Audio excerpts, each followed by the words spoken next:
programa de hoy, Monseñor Rolando Álvarez queda preso en Nicaragua. No aceptó el destierro del dictador Ortega. Terremoto deja grandes daños al patrimonio eclesiástico en Turquía, mientras que en Siria la iglesia despliega ayuda. ¿Por qué Dios permite los terremotos? Sacerdote explica. Desde México, Cáritas convoca colecta especial para ayudar a las víctimas del terremoto en Turquía y Siria.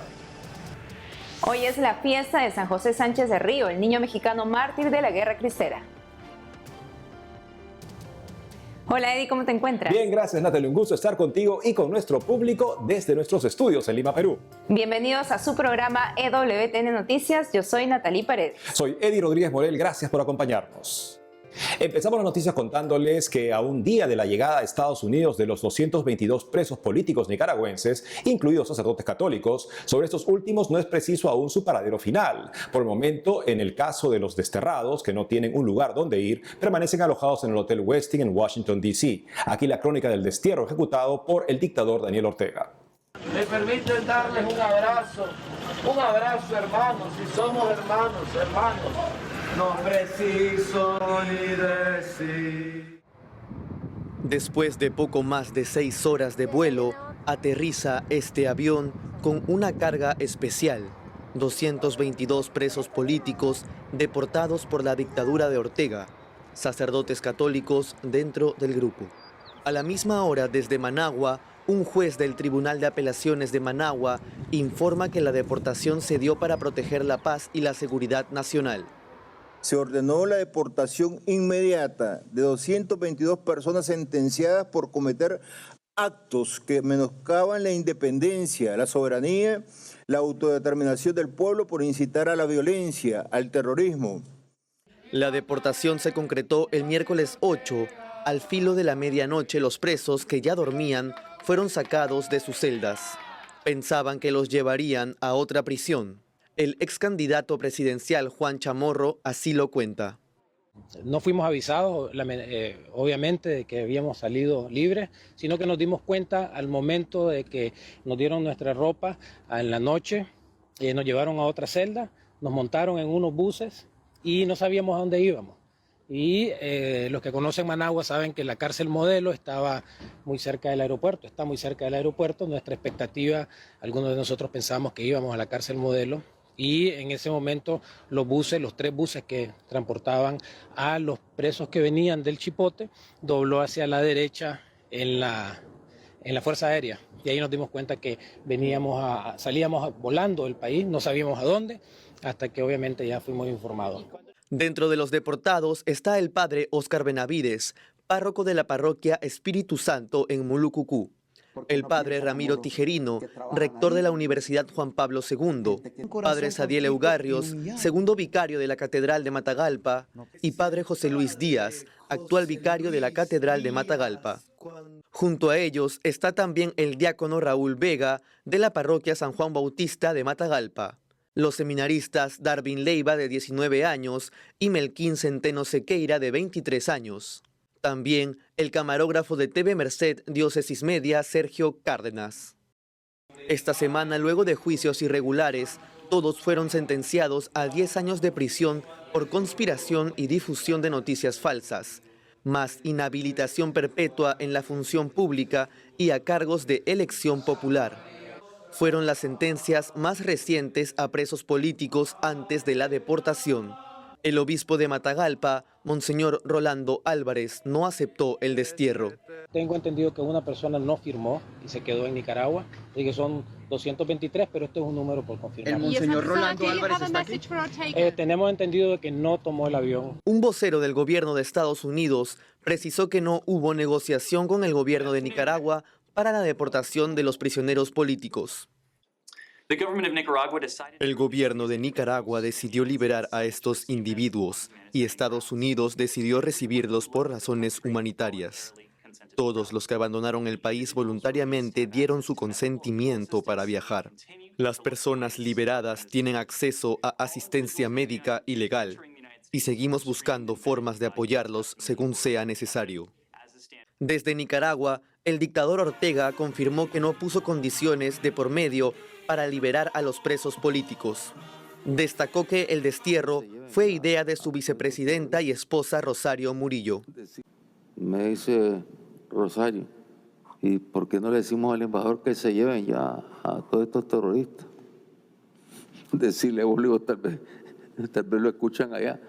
Rosario Murillo, la esposa del dictador, se define católica y suele participar en diferentes celebraciones religiosas, concitando polémica.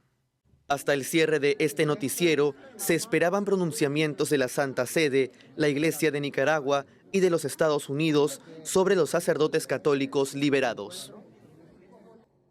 Monseñor Rolando Álvarez quedó preso en Nicaragua. No aceptó el destierro del dictador Ortega. Luego de expulsar a más de 200 presos políticos, sacerdotes católicos incluidos, el dictador Ortega se dirigió al país sobre su sumaria decisión. Se refirió a Monseñor Álvarez, obispo de Matagalpa. El número 92, Rolando José Álvarez Lagos. No se le excluyó de la lista. Ahí va. Álvarez.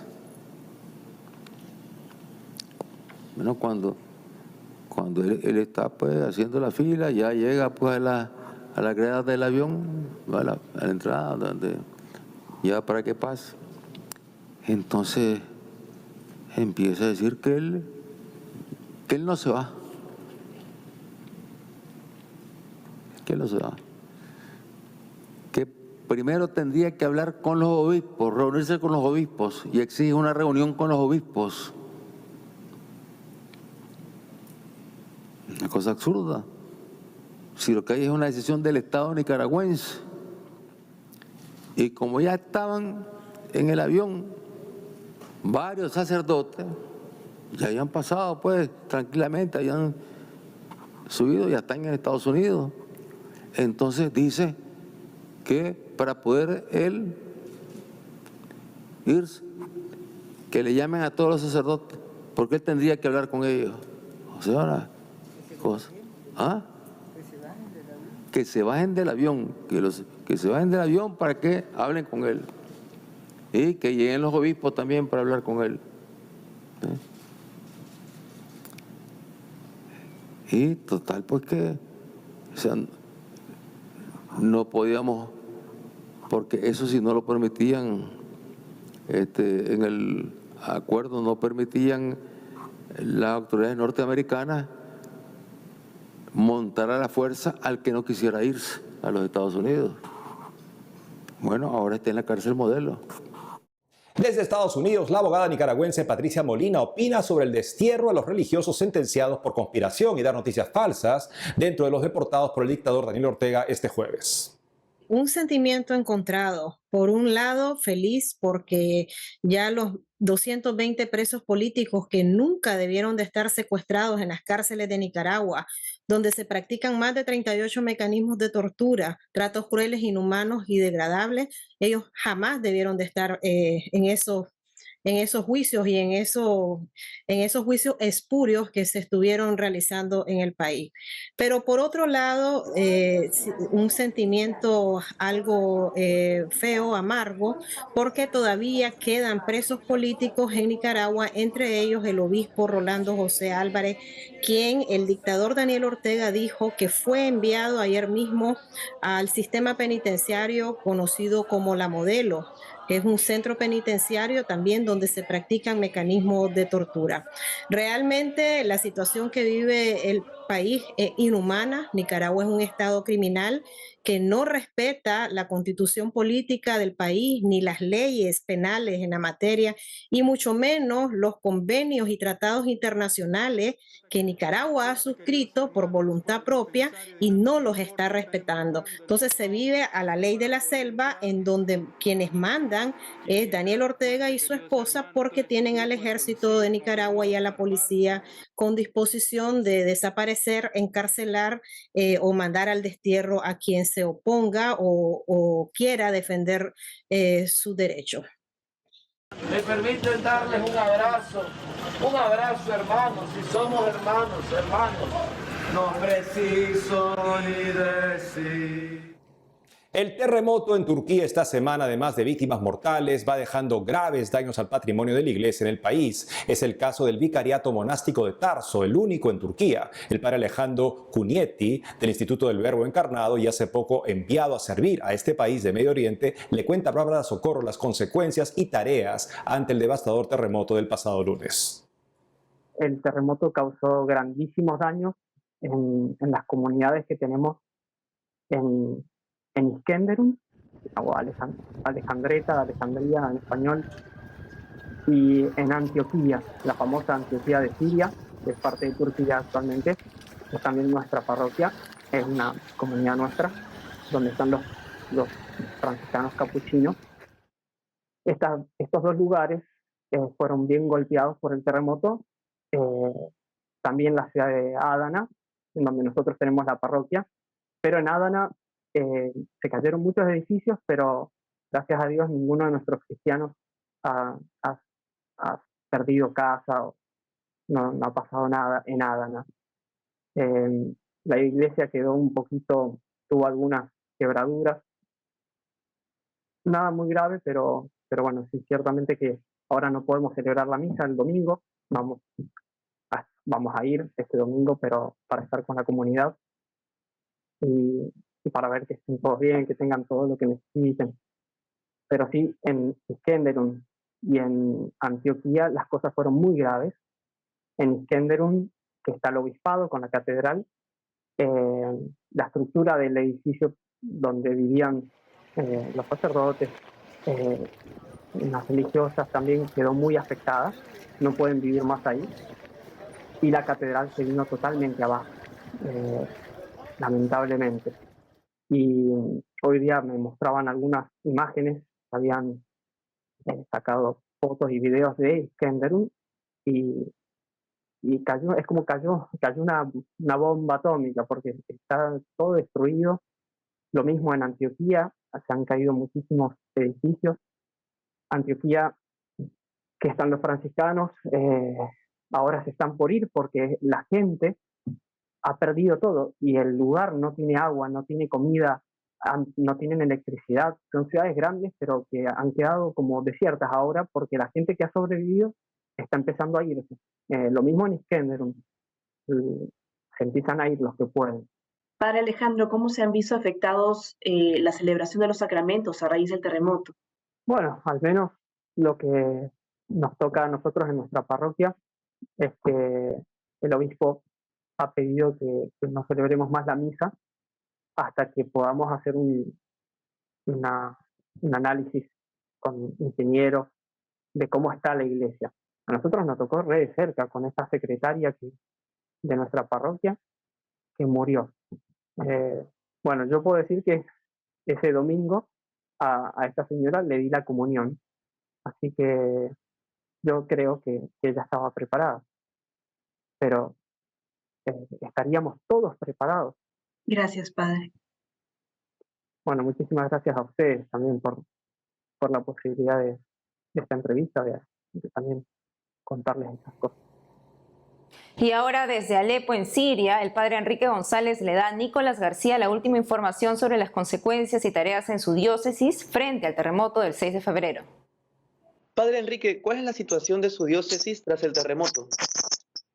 El terremoto ha sido espantoso. Me decía hoy día una señora, pero también otras personas, dice, hemos vivido los bombardeos, pero el terremoto fue increíble, qué miedo, dice. Y es que fue terrible, es impresionante, y poder contarlo es impresionante. Yo cuando hoy día me encontré con un videíto del momento, una cámara que filmaba por ahí el terremoto, decía, wow, y esto lo viví yo, y es horroroso. Bueno, ahora son todas las necesidades que hay, las necesidades aquí y ahora, en este momento, es decir, la casa que se caen, la gente que está debajo de las ruinas, los muertos que hay que llorar. Hoy fuimos al funeral de un sacerdote muy querido acá en la diócesis católica, muy querido entre los sacerdotes en general. Hubo que sepultarlo, quedó entre las rocas de su casa, se moró el edificio. Bueno, poder socorrer a los enfermos, que son tantos, muchísimos viejitos habían, socorrerlos a ellos, a la gente que ha quedado sin nada, sin techo también. Eso ahora. Y después ver la respuesta de la semana que viene, el mes que viene, cómo se los va a ayudar, a socorrer, a encauzarlos, darles esperanzas, posibilidades. Y eso ya es un trabajo mucho más fino, más duro. Padre, ¿su parroquia se vio afectada por el terremoto? La barriada del barrio que se atiende desde ahí es muy pobre, no se ha visto tan dañado materialmente, pero hay daño y hay peligros. Ahora bien, hay que socorrer a las personas que ya ayudamos antes del terremoto. Teníamos un grupo como de 200 personas a las cuales se lleva de comer periódicamente. Se ayudaba con remedios a 500 personas antes, y así. El apostolado que yo tengo acá, vivimos en el obispado, tenemos 2 residencias universitarias. Una residencia dirigida por las hermanas, también de nuestra familia religiosa, que tienen 42 chicas. Y en la casa de la que dirijo yo son unos 26 jóvenes. Y bueno, eso hay que seguir esos apostolados, y se ha juntado que ahora tenemos casi 80 personas viviendo en el obispado, que hay que darle de comer, organizarle el día, tener el agua, los servicios, las cosas higiénicas, lo de aquí y ahora. Es decir, ahora se ha multiplicado el apostolado, el trabajo. Padre, ¿cómo la congregación, el apostolado, están reconfortando la fe de las familias tras el terremoto? Un pequeño detalle que quiero hacer notar y subrayar, que se lo digo a muchas personas, es que la gente del terremoto agradecen a Dios lo que tienen. Agradecen a Dios que le ha dado la vida y que le ha dado la posibilidad de superar esta crisis, que es un terremoto. Muchas gracias, Padre. A ustedes, muchas gracias. Ante la tragedia que se vive en Turquía y Siria por el terremoto del último 6 de febrero desde México, el padre José de Jesús Aguilar reflexiona sobre por qué Dios permite los terremotos. Veamos. Bueno, hay que recordar que en el libro del Génesis, cuando Dios le entrega este mundo a la pareja, le dice, crezcan, multiplíquense y dominen la tierra. Esto significa que el ser humano tiene la capacidad, la inteligencia, la sabiduría, la memoria para entender las leyes que rigen a esta naturaleza, al universo, y también las limitaciones que él tiene. Te pongo un ejemplo. Una persona podría persignarse y decir, me voy a meter al mar, al cabo que Dios me protege. No, Dios te hizo que entiendas que este mar tiene profundidad, que tiene oleaje y que tu peso, si no sabes nadar, hace que te hundas.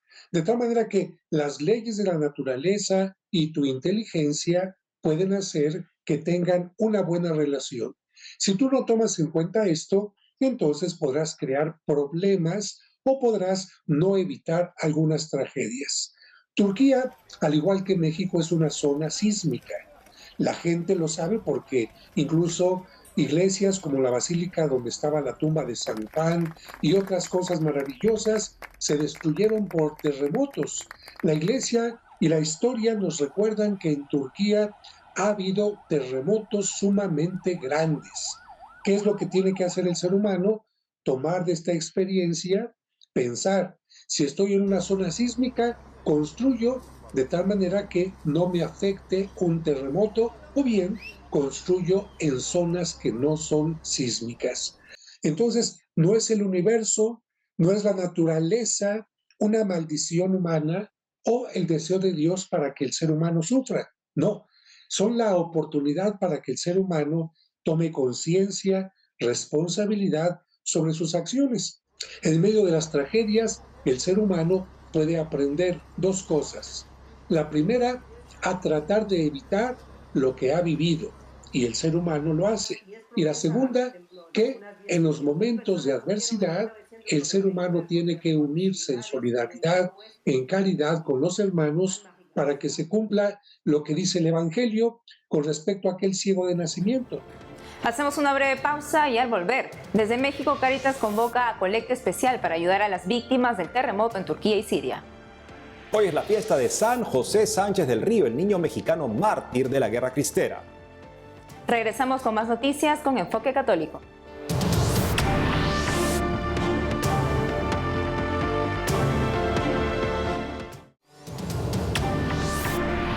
Ahora las noticias de la Iglesia en México con nuestro corresponsal Diego López Colín.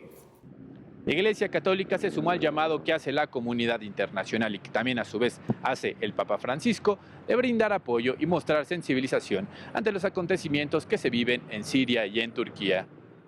Los obispos del país dieron a conocer que a través de Cáritas Mexicana llevarán a cabo una colecta especial para destinar recursos en favor de la población afectada por los sismos que han provocado la muerte de miles de personas y dejaron pérdidas económicas aún incalculables. El episcopado desea hacerse presente para socorrerlos y acompañarlos ahora y en las siguientes fases de rehabilitación y reconstrucción. En las redes sociales de Cáritas Mexicana se puede encontrar mayor información de cómo hacer llegar la ayuda. San Charbel es uno de los santos más populares en el país, gracias a su canonización y a la enorme comunidad de libaneses que se han asentado en el país. Su imagen se ha popularizado en los fieles católicos. Con motivo de sus 200 años de nacimiento y 50 de canonización, se realizará una peregrinación con sus reliquias por toda la República Mexicana. Dicho recorrido, nombrado San Charbel bendecido y consolidado en nuestra patria, iniciará el próximo 14 de febrero en Tabasco y concluirá el 17 de julio en Puebla, pasando por 88 diócesis a lo largo de toda la República Mexicana.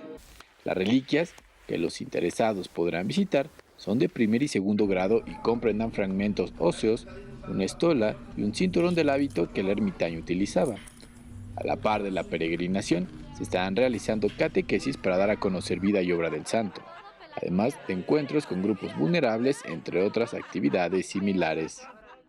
Y eso es lo que queremos hacer ahora aquí en nuestro país, en México, llevarlo y que a través de la intercesión de San Charbel, pues mucha gente venga consolada, venga bendecida por parte de Dios, y asimismo también es conocido como patrón de los que sufren en el alma y en el cuerpo. Entonces, hay mucha gente con enfermedades físicas, espirituales, hay situaciones de mucha necesidad de Dios, y yo creo que a través de San Charbel la gente puede encontrar esa bendición que necesita de parte de Dios. Reportó para EWTN Noticias, Diego López. Y gracias a México, la Iglesia tiene a un pequeño gran santo. Se trata de San José Sánchez del Río, el niño mexicano mártir de la Guerra Cristera. Hoy es su fiesta. Desde México, el padre Rafael Pacanins, director de Formar Apóstoles, nos cuenta la vida del niño santo.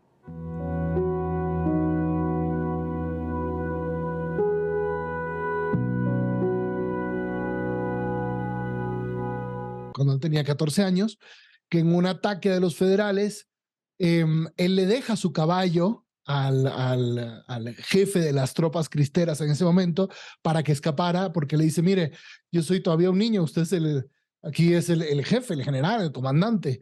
Es más importante que usted se salve a que me salve yo. Y entonces lo toman preso y lo meten en la cárcel, y justamente estaba preso en el baptisterio de la iglesia, es decir, el lugar donde se celebran los bautismos. Y ahí él había sido bautizado. Es interesante porque él luego le escribe a su tía, a su mamá, y luego en otra carta le dice, dice, es que nunca como haya sido tan fácil ganarse el cielo. Bueno, lo ponen ahí y en la iglesia él está preso. Él en un acto de rebeldía, en la iglesia estaba hecha una caballeriza, habían gallos de pelea. De hecho, el jefe de los federales ahí era su padrino de primera comunión, imagínate, que era soldado, y entonces él tenía ahí sus gallos de pelea, de apellido El Picasso, y entonces el chamaco va y como que le rompe el cuello a los gallos de pelea.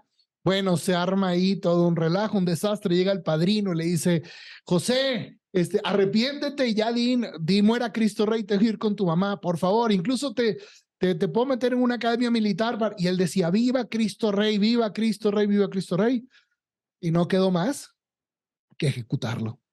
Entonces, el 10 de febrero, justamente hoy, por eso lo celebramos, 10 de febrero de 1928, a sus 14 años, lo sacan a caminar por las calles de Sahuayo, directo hacia el panteón, hacia el cementerio. Los soldados le cortan las plantas de los pies, que iban sangrando, se iban llenando de tierra, de polvo. A lo lejos su mamá, sus hermanos llorando, viéndolo a él pasar. Llega al cementerio y lo ponen a cavar su tumba, se arrodilla y dice por última vez viva Cristo Rey, le meten un balazo y cae muerto. Bueno, yo creo que las virtudes más importantes que podemos rescatar de José Sánchez del Río son la valentía, la audacia en la fe, que la necesitamos tener, la congruencia de la fe ante las dificultades. Muchas veces tenemos dificultades porque los demás me ven mal, porque los demás me critican, porque dice que soy un persignado. Esa coherencia. Y luego, en tercer lugar, una confianza absoluta en Dios.